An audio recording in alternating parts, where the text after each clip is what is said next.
Hi and welcome back to Cafe Chronicles and our budget build series. Steve here. In this episode, Dan and I are going to be getting stuck into ripping the bike down. We're going to use the same process that I used back in season 1 when I was building the CB750. Hope you guys enjoy. Alright, so we're going to start by taking everything apart. Anything that we think we might forget what the hell it is, we're going to basically just use a Sharpie, write it on one of the little sandwich bags here and pop it in so that we know where it goes.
take this straight out, right?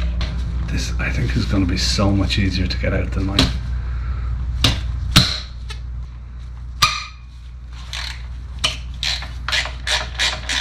Years of experience of doing rusty brakes. Yeah, cool. Should be another hanger at the bottom back on your side. Oh.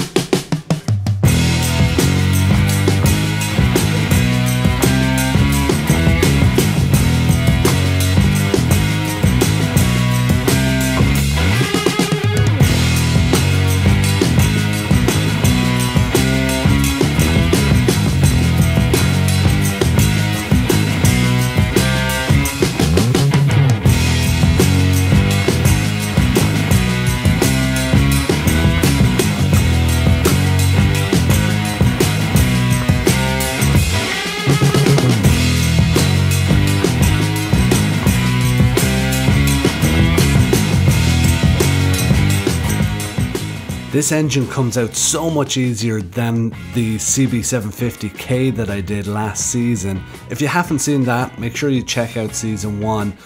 I actually had to drop the bike on its side and lift the frame off and back on to get the engine in and out of that thing. There she is. That wasn't so hard. We've got the bike almost completely dismantled. Don't forget to check out our list of the components that we're going to buy for this budget build. The link is in the description, it's a Google Docs. Let us know if there's anything on there that you think that we shouldn't buy, if it's crappy or something like that. Or if you've got some suggestions for other parts that we should buy, please just let us know in the comments. As always, thanks for tuning in and watching. Make sure if you do like the video to hit that like button, and if you'd like to keep in touch with us and make sure that you see as we add more videos every week on this budget build, make sure you hit that subscribe button. Thanks for tuning in, stay safe.